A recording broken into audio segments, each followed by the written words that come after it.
Bonsoir. Bonsoir. Je m'appelle Arnaud Hout et je suis professeur de français à l'Institut Don Bosco en Belgique.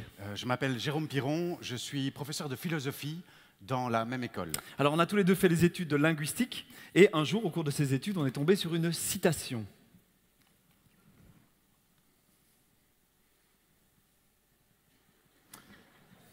Est-ce que vous surveillez votre orthographe? Est-ce que vous surveillez l'orthographe des autres? Alors il faut quand même bien reconnaître une chose, c'est qu'en français, on est particulièrement peu exigeant avec l'orthographe. On ne parle pas de votre orthographe, ni de la nôtre d'ailleurs. Ni même de celle de Kevin, notre régisseur, qui a une orthographe bien à lui. Non, en français, on est particulièrement peu exigeant avec l'orthographe elle-même. Oui, s'il arrive qu'on juge votre orthographe, on ne juge pratiquement jamais l'orthographe elle-même.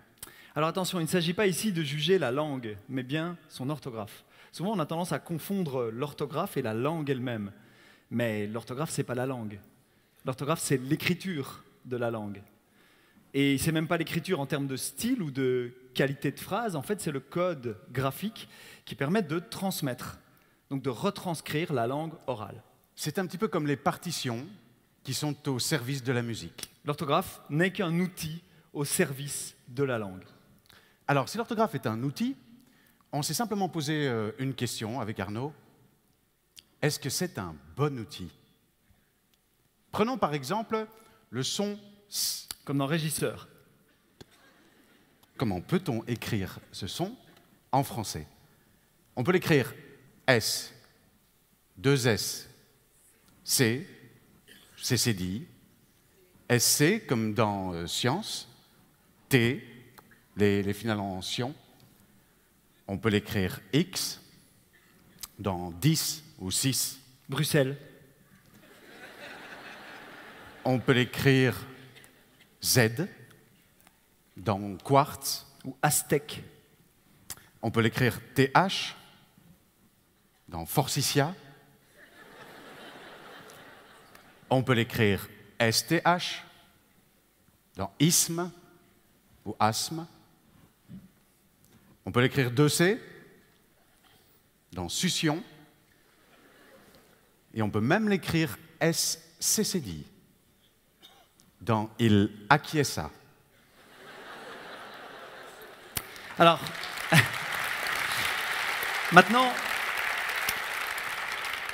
si vous voyez la lettre S écrite, comment est-ce qu'elle se prononce? Soit S, soit Z, entre deux voyelles, soit pas, muette. Donc, ça fait un son, 12 manières de l'écrire, une lettre, 3 façons de la prononcer.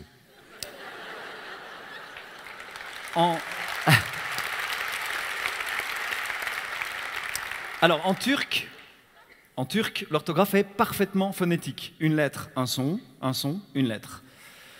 Mayonnaise. Saucisse. Encore un. Donc, en turc, quand vous entendez un mot pour la première fois, vous savez automatiquement comment il s'écrit. Et c'est le cas dans beaucoup d'autres langues, comme le bulgare, le finnois, le serbe, le roumain. Et c'est pratiquement le cas du néerlandais, de l'italien, de l'espagnol, de l'allemand ou du russe. Comparons à présent avec le français. En français, si on inventait un mot qui n'existe pas, comme le mot créfition qu'on a inventé avec Jérôme. Créfition.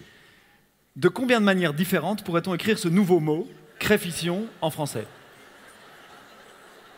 Alors, pour répondre à cette question, Kevin a écrit un petit programme, un algorithme qui permet de calculer toutes les orthographes possibles du mot créfition en français.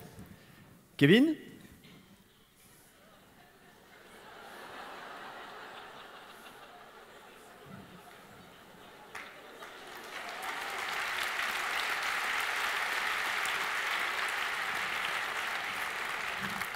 Voilà, au total, il existe 240 manières différentes d'écrire le mot créfition en français. On se demande souvent comment respecter l'orthographe. Mais l'orthographe elle-même est-elle respectable? En français, on écrit le mot bruit, le mot édit ou le mot crédit avec T, pour faire bruiter, éditer ou créditer, mais pas abri.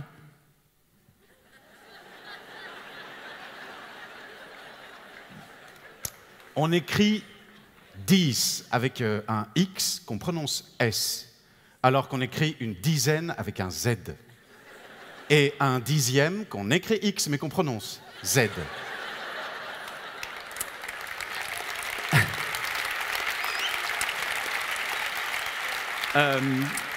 Employé avec l'auxiliaire avoir, le participe passé s'accorde en genre et en nombre avec le complément d'objet direct quand celui-ci le précède. Les crêpes que j'ai mangées, ES. Par contre, quand le complément suit le participe, il reste invariable.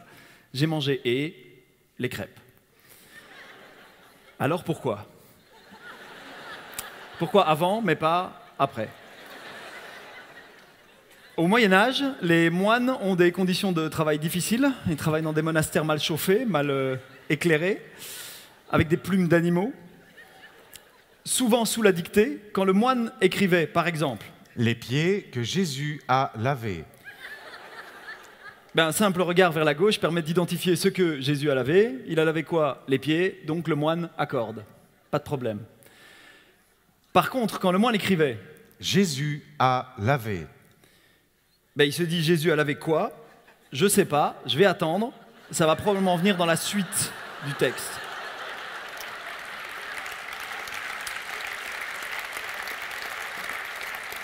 Avant la fête de Pâques, sachant que son heure était venue, lorsque le diable avait déjà inspiré au cœur de Judas Iscariote, fils de Simon, le dessein de le livrer sur les bords du lac de Tibériade, et patati et patata, les pieds. Voilà. À tous les coups, quand le moine est arrivé à les pieds, il a oublié qu'il avait un participe à accorder. Ou alors il n'a plus la place pour écrire la lettre, parce qu'au Moyen-Âge, les mots sont souvent attachés les uns aux autres. Et c'est de l'observation de cet oubli, donc de cette erreur, particulièrement fréquente dans les manuscrits du Moyen-Âge, qu'on a tiré la règle. Voilà pourquoi avant, mais pas après. Alors à l'école, les enfants se demandent pourquoi. Pourquoi avant et pas après? Pourquoi un X? Pourquoi pas de T à abri? Mais quand les enfants demandent pourquoi, on leur explique comment. Comment on écrit ou comment on accorde. Pourquoi est-ce que l'esprit critique s'arrête au seuil de l'orthographe? Eh bien, c'est parce qu'on a tous appris à ne plus se demander pourquoi. Alors pourquoi l'orthographe du français est-elle si compliquée? Parce qu'en réalité, elle ne tombe pas comme ça un jour du ciel, toute faite. Elle a une histoire. Avant le XVIIe siècle, tout le monde écrit comme il veut.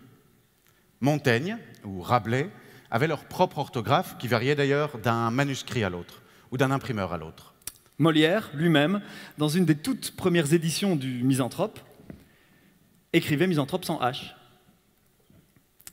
D'ailleurs, Molière écrivait orthographe sans H. En fait, aujourd'hui, plus personne ne lit Molière dans l'orthographe de Molière. Elle a été adaptée au fil des rééditions sans que cela ne change absolument rien à son œuvre. Donc il ne faut pas confondre la langue de Molière et son orthographe.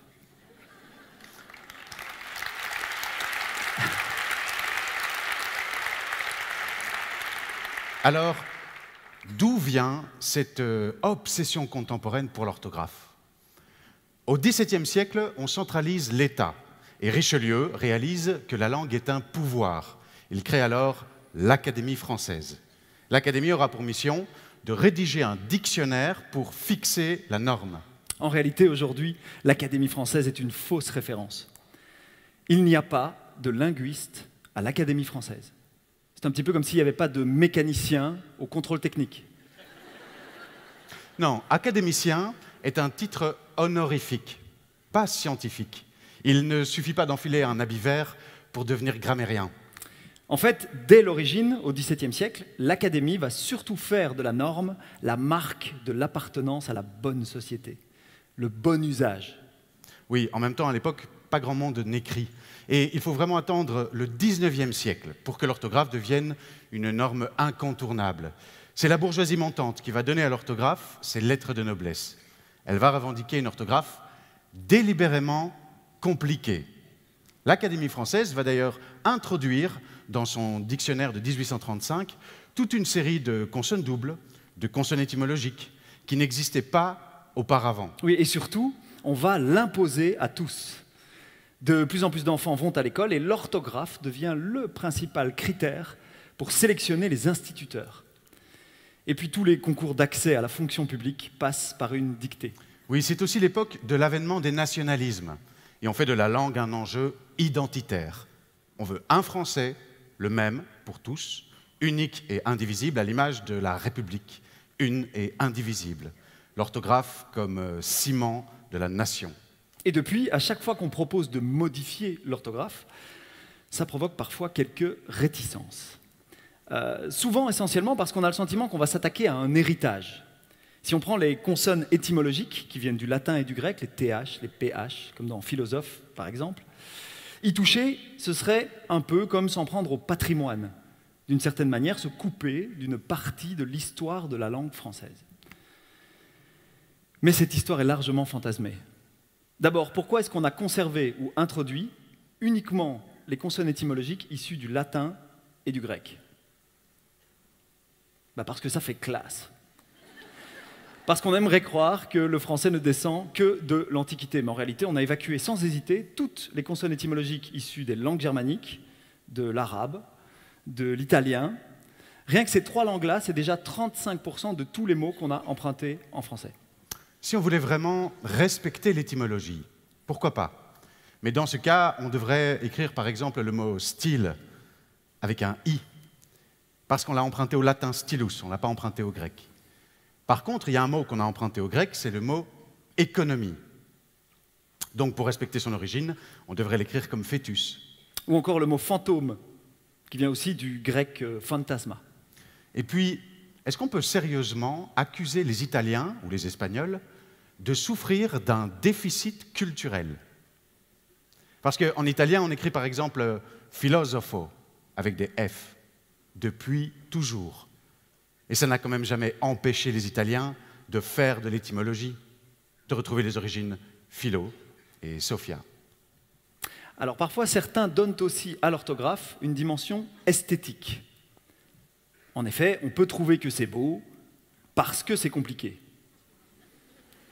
On peut appeler toutes les absurdités de l'orthographe des subtilités et être fier de cette spécificité de la langue française. Mais si on a le droit de trouver qu'une forme est belle et d'avoir envie de la garder, alors on a le droit de la trouver laide. Pourquoi les mots du dictionnaire devraient-ils tous être beaux? À la rigueur, on pourrait même envisager de les rendre encore plus beaux. Le collège de pataphysique, Boris Vian, Alfred Jarry, avait imaginé ce qu'ils appelaient une orthographe d'apparat. Alors, qu'est-ce que c'est une orthographe d'apparat? Pour vous l'expliquer, Kevin nous a programmé ici une petite application qui est un module de reconnaissance vocale en orthographe d'apparat, que voici. Et donc, dans cette orthographe, par exemple, le son A s'écrit comme dans le mot doigt.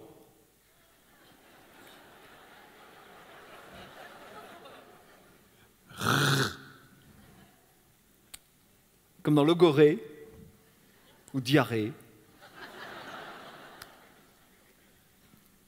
O Capharnaüm. Cherchez pas, il n'y en a qu'un. De Amygdale. Tu peux faire un truc un peu plus long? projet d'orthographe d'apparat.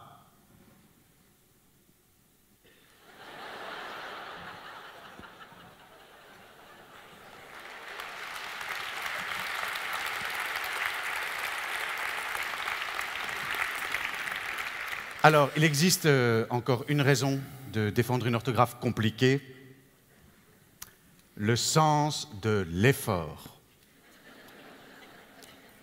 Comme c'est compliqué, c'est exigeant, et c'est exigeant, ça apprend à nos enfants à se dépasser. Les gens ont l'impression que si on simplifie, on va faire moins d'efforts. Mais on ne va pas faire moins, on va faire mieux. Évidemment, c'est difficile de dire à ceux qui ont souffert qu'ils ont souffert pour rien.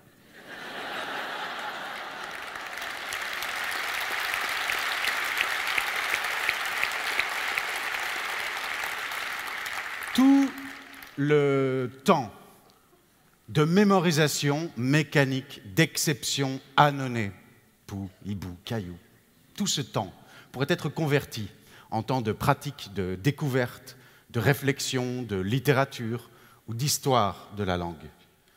Donc en un sens, la simplification constitue bien un nivellement par le haut.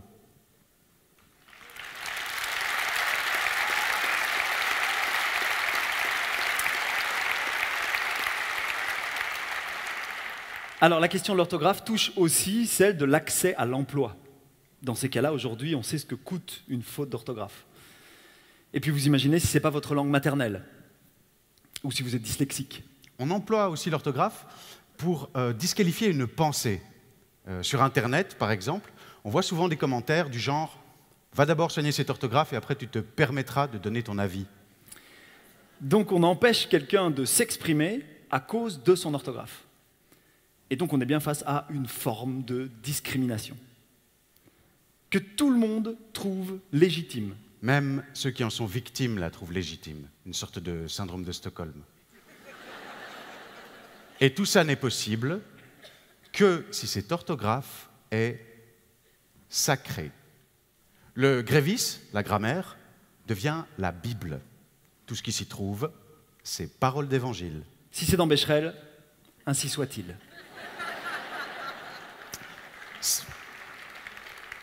Simplifier l'orthographe, ce serait appauvrir la langue. Donc ça veut dire lui faire perdre de la valeur. Mais de quelle valeur est-ce qu'on parle? On ne parle pas de la valeur de l'orthographe, on parle de valeur tout court. Et si l'orthographe française était un dogme? Quand vous faites une faute, on ne juge pas votre orthographe. On vous juge, vous, sur base de votre orthographe. En 1694, dans les cahiers préparatoires du tout premier dictionnaire de l'Académie française, il est écrit « L'orthographe servira à distinguer les gens de lettres des ignorants et des simples femmes. » Merci.